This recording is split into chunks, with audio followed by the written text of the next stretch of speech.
नमस्कार दोस्तों, आपका हमारे YouTube channel scary and paranormal में हार्दिक स्वागत है। दोस्तों, आज की इस वीडियो में हम आपको एक ऐसी खौफनाक और सच्ची कहानी के बारे में बताने जा रहे हैं जो आपको डर का एहसास कराने के साथ साथ सोचने पर भी मजबूर कर देगी।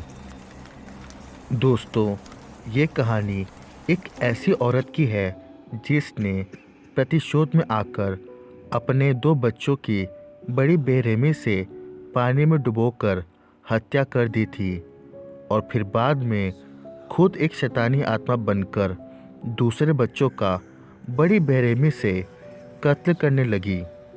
दोस्तों, इस खौफनाक बला का नाम है ला लोरना। ला लोरना की खौफनाक कहानी की शुरुआत। दोस्तों, ला लोरना की खौफनाक कहानी की शुरुआत होती है मैक्सिको के उत्तरी भाग में, जहां मारिया नाम की एक बहुत ही खूबसूरत औरत रहा करती थी। ऐसा बताया जाता है कि जब मारिया अपना पसंदीदा सफ़ेद गाउन पहनकर बाहर निकलती थी तो बहुत ही ज़्यादा खूबसूरत लगती थी। अपनी इसी खूबसूरती के कारण वह अपने आसपास के इलाकों में बहुत प्रसिद्ध थी। दोस्तों, फिर एक दिन जब मारिया बाज़ार में घूम रही थी तब उसे बाज़ार में एक नौजवान व्यक्ति मिला जो मारिया को देखते ही उसके रूप पर मोहित हो गया और फिर मारिया को भी वह व्यक्ति बहुत पसंद आया और फिर उस लड़के ने मारिया के सामने शादी का प्रस्ताव रखा, जिसे मारिया ने कबूल कर लिया। इसके बाद उन दोनों ने जल्द ही शादी करके एक खुशहाल जीवन बिताना शुरू कर दिया। और फिर दिन गुजरते गए और मारिया के 2 बेटे भी हुए, लेकिन वक्त बीतने के साथ ही मारिया का पति अब पहले की तरह उससे प्यार नहीं करता था और उससे दूरियां बनाने लगा था। और फिर मारिया अब पहले जितनी सुंदर भी नहीं रही थी और ना वह अब पहले जैसी खुशमिजाज थी। इन सब कारणों से मारिया का पति उससे दूर होने लगा था। और फिर एक दिन मारिया का पति किसी काम के सिलसिले में दूसरे शहर चला गया और फिर कभी लौटकर वापस नहीं आया। मारिया अपने पति का इंतज़ार करती रही और उसके ख्यालों में अपना रो रो कर बुरा हाल करती रही, लेकिन उसका पति कभी लौटकर वापस नहीं आया। और फिर एक दिन नदी किनारे अपने दोनों बच्चों के साथ घूमते वक्त मारिया ने अपने पति को किसी और महिला के साथ एक घोड़ा गाड़ी में जाते हुए देखा।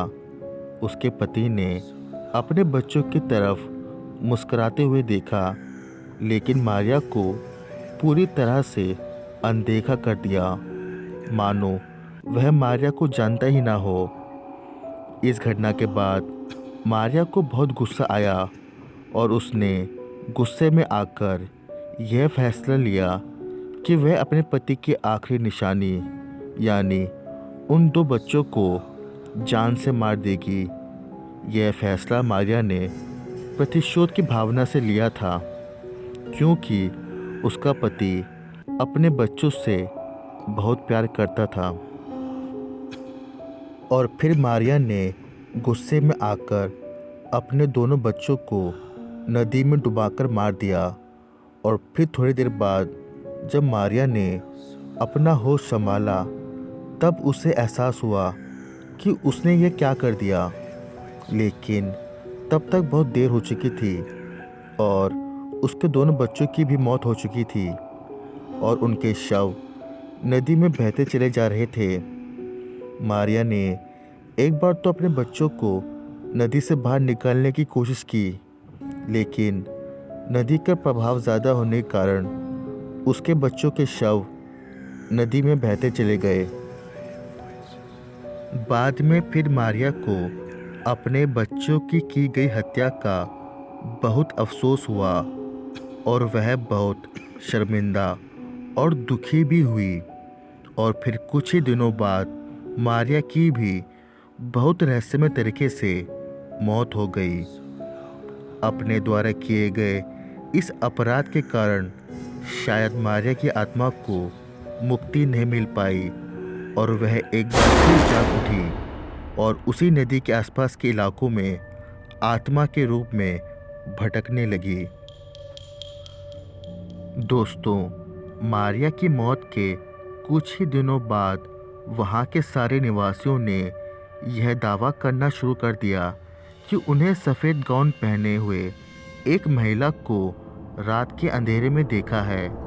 और फिर कुछ ही दिनों बाद वहाँ के गांव से बच्चों के गायब होने की घटनाएं सामने आने लगी। वहाँ के लोगों को अक्सर एक महिला सफ़ेद गाउन पहने हुए नदी के पास रोते हुए देखे जाने लगी। उसके रोने की आवाज़ में दुख के साथ साथ एक अजीब सा डरा देने वाला खौफ भी था। दोस्तों, ऐसा बताया जाता है कि अगर कोई व्यक्ति उस रोती हुई महिला के पास जाता है तो वह महिला अचानक से गायब हो जाती है, लेकिन उसकी रोने की आवाज़ फिर भी आती रहती है और वह आवाज़ इतनी ज़्यादा भयानक होती है कि अगर कोई व्यक्ति उस आवाज़ को बस एक बार सुन ले तो उसके कानों में वह आवाज़ काफ़ी समय तक गूंजती रहती है।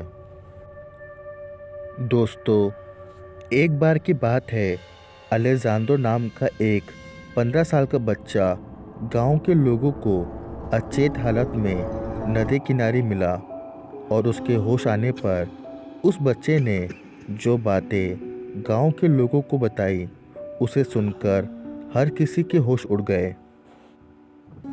अलेजांद्रो ने बताया कि जब वह नदी के किनारे बैठा हुआ था तो उसने देखा कि एक सफ़ेद गाउन पहने महिला अचानक रोते हुए नदी के पानी से बाहर निकली। उसका चेहरा बहुत ही डरावना और खौफनाक था और उसकी रोने की आवाज़ भी बहुत ही अजीब थी। वह महिला पानी से बाहर निकली और अपने सामने खड़े एक दूसरे बच्चे को ध्यान से देखती रही। उस महिला को सिर्फ देखने मात्र से वह दूसरा बच्चा उस महिला की ओर खींचता चला गया और देखते ही देखते वह बच्चा उस महिला के पास पानी में जा पहुंचा। फिर वह महिला उस बच्चे को देखकर सिर्फ रोती रही और फिर अचानक से उस बच्चे को पानी में डुबाने लगी और फिर वह महिला अचानक से गायब हो गई और उस बच्चे का शव पानी के ऊपर बहता हुआ दिखाई देने लगा और देखते देखते पानी का भाव उस बच्चे के शरीर को अपने साथ बहा ले गया। यह खौफनाक नज़ारा देख अलेजांद्रो बहुत डर गया और वहीं बेहोश होकर गिर गया और इसके बाद ला लोरना का खौफ पूरे मेक्सिको में फैल गया। इस घटना के बाद वहाँ के लोग समझ गए कि हो ना हो इन सब घटनाओं के पीछे मारिया की भटकती हुई आत्मा ही है, क्योंकि वह आत्मा हमेशा रोते हुए दिखाई देती है। इसलिए वहाँ के लोगों ने इस आत्मा का नाम ला लोरना रख दिया, जिसका इंग्लिश में अर्थ है द वीपिंग वुमेन, रोती हुई महिला। दोस्तों, एक समय ऐसा भी आया था जब लोग अपने बच्चों को बाहर तक नहीं जाने देते थे। ला लोरना के खौफ से मेक्सिको के कुछ भागों में तो महिलाओं ने अपने बच्चों को स्कूल तक भेजना बंद कर दिया था, क्योंकि ला लोरना के खौफ का शिकार ज़्यादातर छोटी उम्र के बच्चे ही हुआ करते थे। लोगों का तो यह तक कहना था कि ला लोरना आज भी अपने बच्चों को ढूंढ रही है और जब भी उससे अपने बच्चों की उम्र का या उनसे मिलता जुलता कोई दूसरा बच्चा दिखाई देता है तो वह उसके पास जाती है, लेकिन जब वह देखती है कि वह बच्चा मारिया यानी कि ला लोरना का नहीं है, तो वह उस बच्चे को भी मार देती है और वहाँ से गायब हो जाती है। साथ ही कुछ लोगों का तो यह भी कहना है कि जो भी ला लोरना को बस एक बार देख लेता है, उसका बुरा समय वहीं से शुरू हो जाता है। अब आखिर इस बात में कितनी सच्चाई है, ये तो शायद कोई नहीं जानता, लेकिन ये कहानी है बहुत खौफनाक और रहस्यमय। दोस्तों, ला लोरना की कहानी पर एक मूवी भी बन चुकी है जिसका नाम है the curse of weeping women, जो अप्रैल 2019 में रिलीज़ हुई थी। तो दोस्तों, आप इस ला लोरना की खौफनाक कहानी के बारे में क्या सोचते हैं और आपको इस कहानी में कितनी सच्चाई नज़र आती है, हमें कमेंट्स के माध्यम से ज़रूर बताएं। और ऐसी ही मिस्टीरियस और पैरानॉर्मल वीडियो देखने के लिए हमारे चैनल को ज़रूर सब्सक्राइब करें। धन्यवाद।